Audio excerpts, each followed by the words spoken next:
Hello, my dear friends. You're in the Military Summary channel, and today we will discuss the situation in Ukraine on the 7th of August of 2025. Today we have a lot of very interesting updates, so let's start. And first we're going to talk about relations between the United States of America and the Russian Federation. I would like to remind you that yesterday there was a meeting between the President of the Russian Federation and Special Envoy Steve Witkoff. Later, the President of the United States of America made his own statement regarding those talks. He stated that my Special Envoy just had a highly productive meeting with Russian President Vladimir Putin. Great progress was made. Afterwards, I updated some of our European allies. Everyone agrees that this war must come to a close, and we will work towards that in the days and weeks to come. Thank you for your attention to this matter.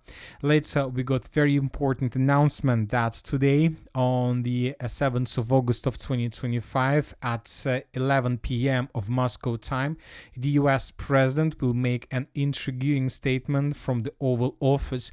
Most likely he's going to talk about Ukraine, about Russia, and of course about the peaceful settlement of the conflict.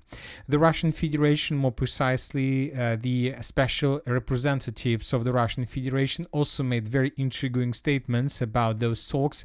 The United States made a proposal that the Russian side found quite acceptable. That was stated by Ushakov. Russian President aide Yuri Ushakov reported that during the negotiations the American side voiced a proposal that suits Moscow. He added that the Russia's position on Ukraine has not changed. This is very important, and we are waiting for this statement. We are waiting for Donald Trump at 11 p.m. Most likely this statement, or these statements, can change the entire situation. As for Ukraine, we see that Ukraine itself, and more precisely the line of combat contact, is in a critical situation. Zelensky and Ukrainian generals and Western generals see that the situation is very difficult, not just along the line of combat contact. We're talking about the current situation. We see that the Russians during the previous days marked some directions that they might use in coming future, more precisely during the autumn or winter or early spring military campaign of 2026. For example, today we got very interesting updates from the border with the Republic of Belarus. Moscow is preparing something under the guise of military exercises. Russian troops have begun arriving in Belarus for the Zapad 2025 maneuvers. I would like to remind you that basically the special military operation of itself in 2022 started with the same situation. There were military trainings on the territory of the Republic of Belarus. The Russian Federation moved lots of troops on the territory of Belarus, and from that territory the Russians attacked the city of Kiev, the capital of Ukraine. So we're talking about this area. So it seems that the Russians sent a message to Kiev, or tried to send a message to Kiev, showing them that everything that is happening right now along the line of combat contact is not everything that we have. We can do much more, and we would like to remind you that if we want, we can attack the city of Kiev once again, and we can attack you from the territory of the Republic of Belarus. So, and most likely, as of now, as of the August of 2025, it's just the political and media games with the purpose, and this is very important, to force the Ukrainians to redeploy their troops, their reserves, let's say from the Sumy direction in the direction of the border with the Republic of Belarus, maybe to redeploy forces from the Pokrovsk direction in the direction of the border with the Republic of Belarus. Maybe the Russians are trying to force Ukrainians to redeploy units from the Kherson direction in the direction of the border. So this is most likely is the main task, and most likely the Ukrainians would be forced to do this. Otherwise, the Russians can use this situation, possible opportunities, and indeed to attack the city of Kiev once again. At the same time, we are receiving more and more updates from the southwestern part of Ukraine, from the Kherson direction. Currently, we have lots of talks, lots of rumors, lots of discussions about the situation around the city of Kherson. Some people are saying that the Russians are planning to cross the river of Dnipro in coming days and to answer this city once again, with the purpose to probably restore control over territories they lost during the Ukrainian, let's say, out counter-offensive operation that took place in 2022. And you know that this operation is possible because since the beginning of August, the Russians were over-concentrated on the micro-district by the name of Ostrov. So this is the micro-district I'm talking about. This is a part of Kherson, this most southern part, and this is the micro-district of Ostrov.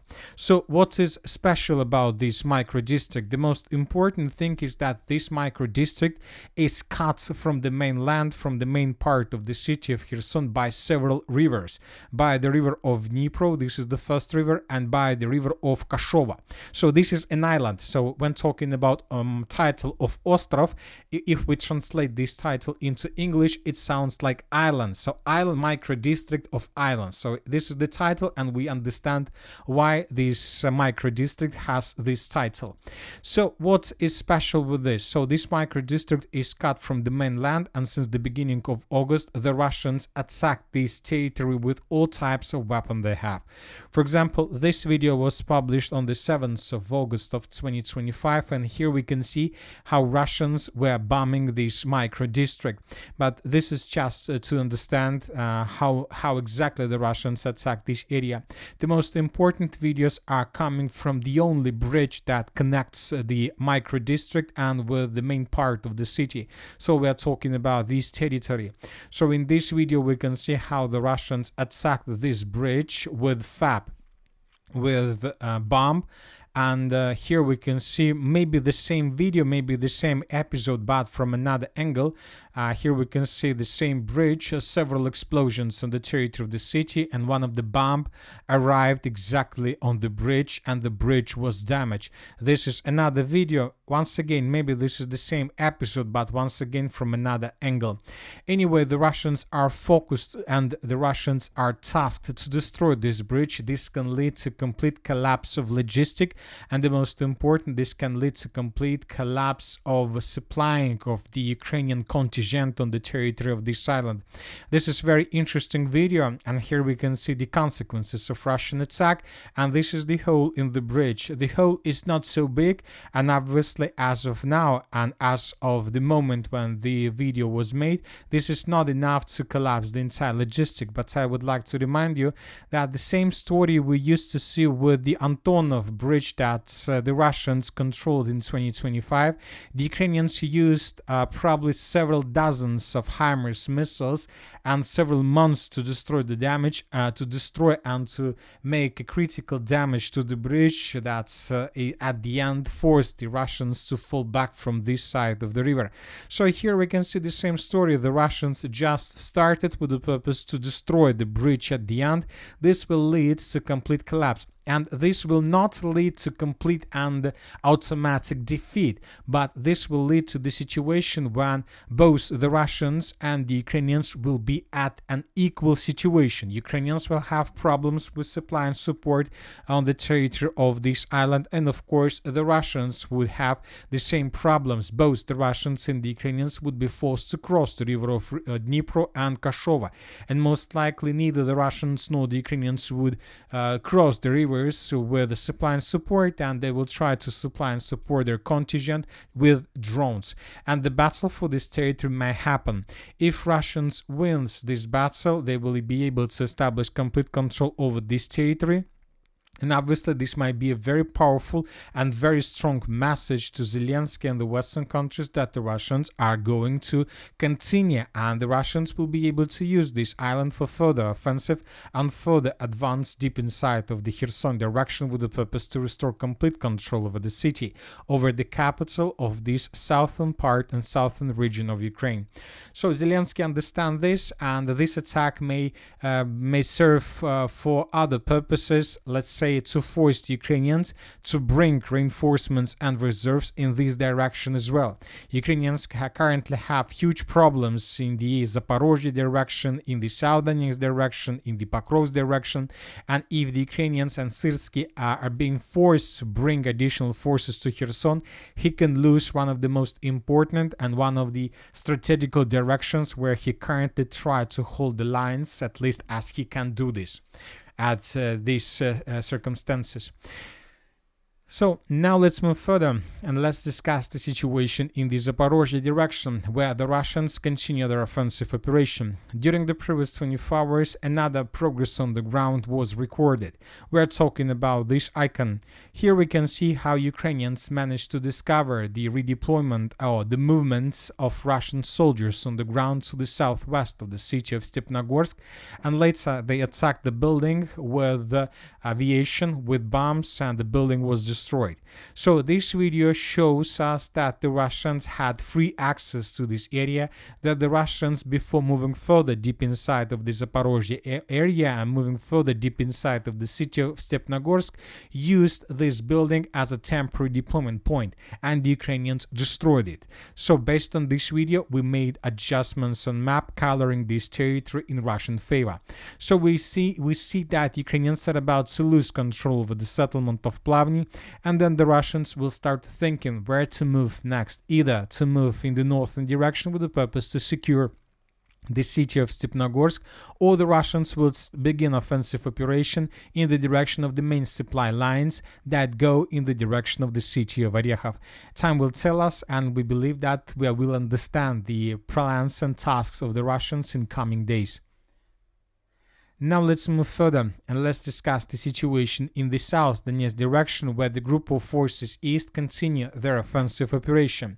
The Russians are moving in the western direction. There are three important settlements in this area: Gulyai-Pole, Pokrovsk, Novopavlovka, and there are hundreds of no-name villages between these three cities we just discussed and the territories under Russian control.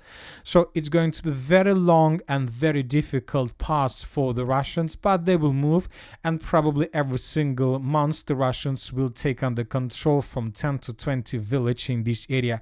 So once again, hundreds of villages in this area, and the Russians will be forced to move through every single one of them. The Russians during the previous week and 10 days secured the village of Timirovka, took under control the villages of Malinovka and Varskaya, shortened the distance to the village of Alexandergrad. Some source reported that the Russians the settlement of Andreevka-Klivtsova. All these no-name villages, most likely the Russians are tasked to take under control during early autumn military campaign, until at least they get the settlements of Gulyai-Pole and Pokrovsk, and then they will start their final battle of most likely autumn military campaign. Now let's move further and let's talk about the situation in the city of Pokrovsk and the entire Pokrovsk agglomeration. The situation is very difficult, and this situation and this, let's say, statement was confirmed both by the Russians and by the Ukrainians, and the situation is very difficult, first of all, for the Ukrainian side. The Russians continue improving their positions in the most southwestern part, and we see that the Russians are not in a hurry. They're trying to take one building after another. The Russians understand that currently time plays in their favor. The Russians control the main supply lines with FPV drones. Ukrainians can't bring additional forces here, units supply and support, because the rate of losses is very high. At the same time, the Russians are trying to improve their positions in the area of the village by the name of Udachne. Today, the pro-Ukrainian resources like Deep State published another update. According to this update, the Russians managed to take under complete control the most southern part of the settlement, and the Russians are about to move forward in the northern direction. We believe and we expect that the settlement of Udachne will be taken by the Russians in coming days. Furthermore, when talking about the report that was published by Deep State, up to 80 or even 90% of the settlement is already under complete gray zone. So most likely there are very heavy clashes, and we are waiting for additional updates.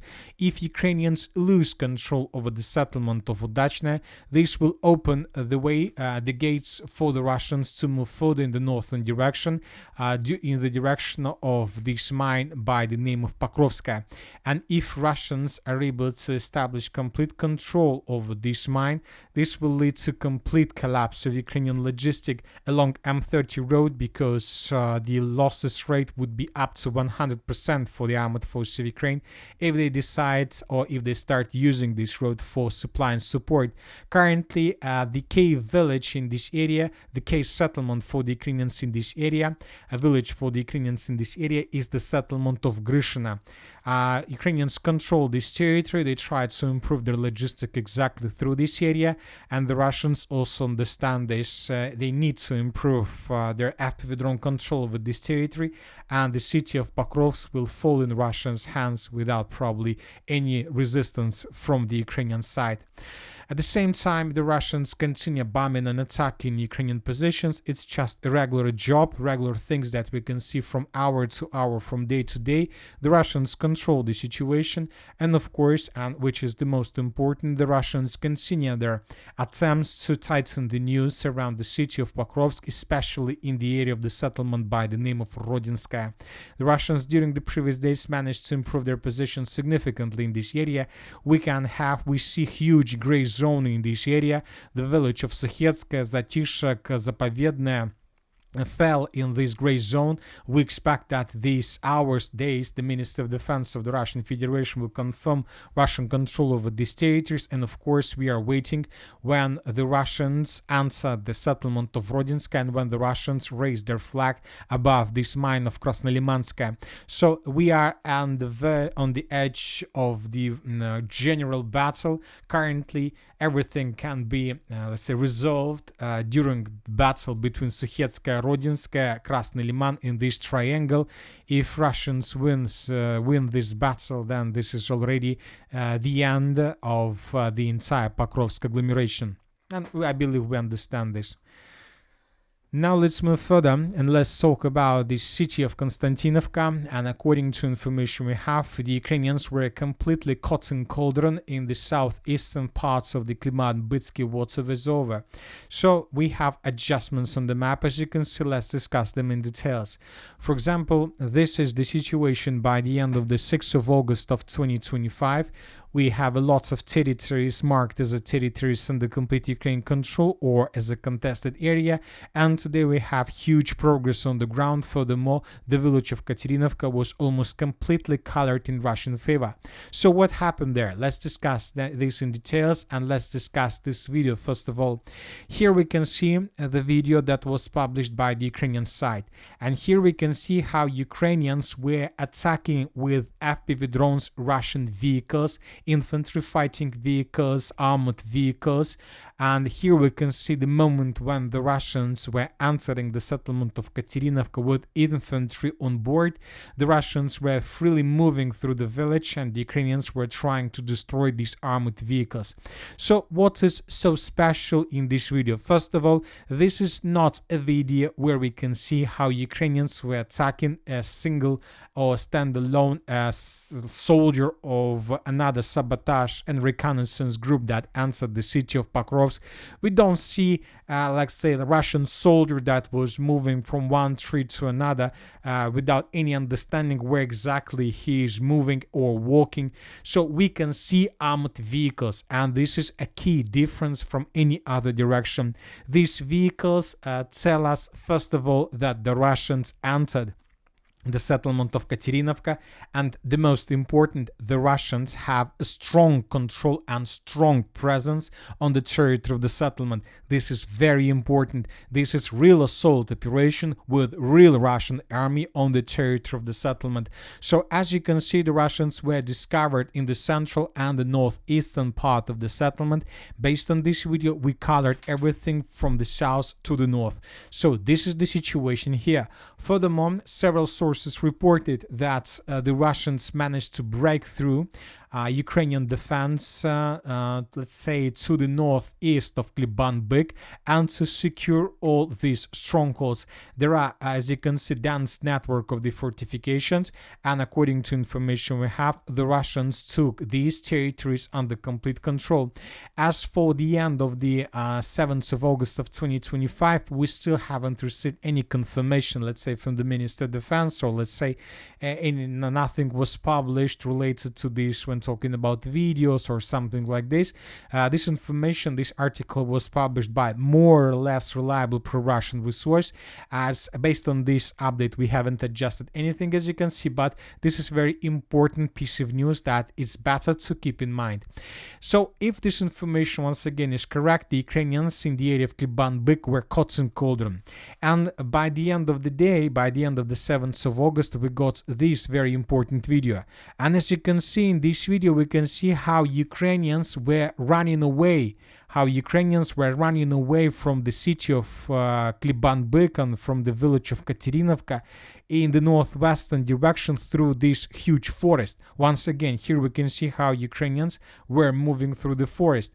So it seems that Ukrainians realized that they were dropped by their commanders and they decided to abandon their positions and to escape this area using small groups of troops. So it means that most likely we are witnessing the final hours of the entire Kleban-Byk water reservoir foothold. Most likely the Russians will cut this theater in coming night. Most likely during this coming night between the 7th and 8th of August of 2025, the Ukrainians will abandon their positions completely and the Russians will secure this area. Most likely the Ukrainians are heading towards this station where using boats the Ukrainians will try to cross the Kleban-Byk water reservoir from one bank to another, and this is the only way, as I understand, for them to save their personnel and to save their soldiery. So the evacuation of the Kleban-Byk pocket has begun. Furthermore, according to information we have, the Russians secured the village of Alexandra Shultina. This information today was provided by very reliable pro-Russian resources. We are waiting for additional updates. This is very important because if the village of Alexandra Shultina, let's say, fell, this means that the Russians currently have no problems, no barriers to attack the city of Constantinople from, by the way, many directions. It seems that the battle for Constantinople will start very soon, and it seems that before the next round of talks between Russia and Ukraine or Putin and Trump, Russia will do everything they can with the purpose to send the significant number of sabotage and reconnaissance group on the territory of the city of Constantinople, just with one purpose: to make videos of Russian presence on the ground and to give us, let's say, the right or video that we can use. We are talking about a saint society to make changes on the ground. This is very important for Russia during these talks between the USA and the Russian Federation, Zelensky, Putin, Trump. It's very important to show and to record the presence on the territory of the Pokrovsk agglomeration, the territory of the city of Constantinople.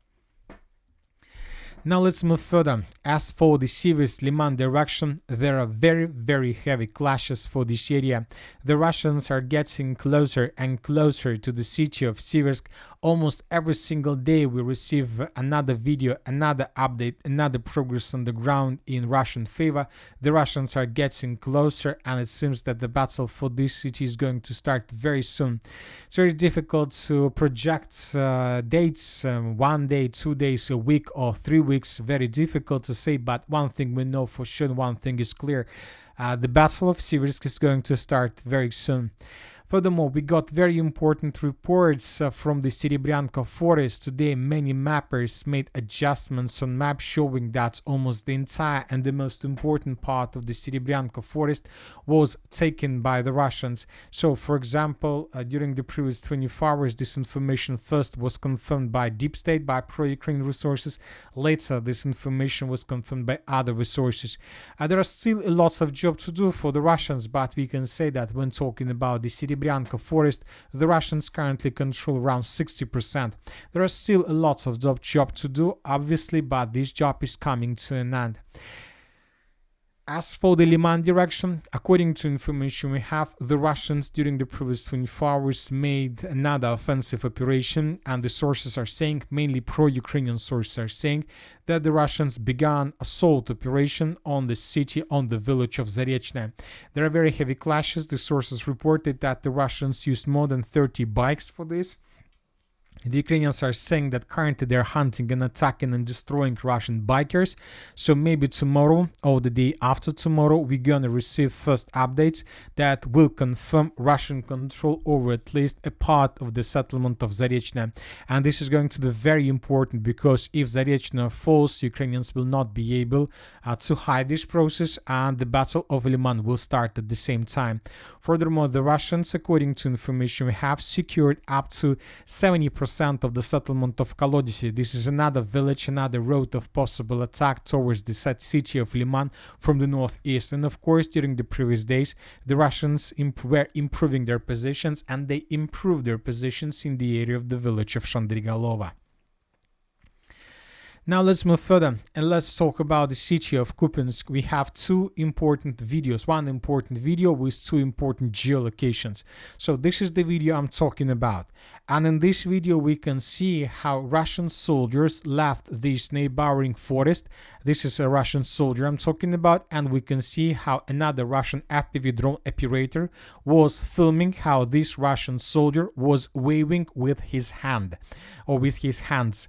So this episode was geolocated. This is another episode, another Russian soldier that was waving with his hands, and these two episodes took place exactly in this area, in the area of the village of Sobolevka.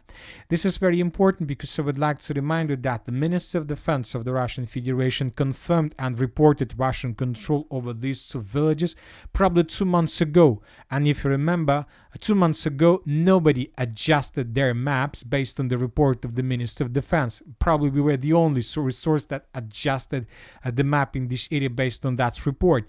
And today, just 2 months later, we got video confirmation of Russian presence there. So the Russians controlled 2 villages, the Russians controlled this huge forest, and now we have no doubts that the city of Kupiansk was encircled by the Russians, or at least currently we have operational encirclement. The Ukrainians still use some roads for supply and support that goes from Kupiansk to Asinova and further in the western direction, but obviously the Russians are dominating in this area, and we see that Ukrainians haven't made anything with the purpose to improve their positions. As for the northern directions, during the previous 24 hours, nothing special. The Ukrainians made another number of significant attempts to counterattack, but the Russians repelled all attacks from the Ukrainian side. Maybe the Ukrainians managed to improve their positions a bit, but according to information we have, the Ukrainians pay significant price for any progress on the ground in their favor. And that's it for today. Military Summary channel reminds you, we condemn any violence in the world. Thank you for your watching. Subscribe to my channel, put your likes, join my Patreon, and have a good day. Bye bye.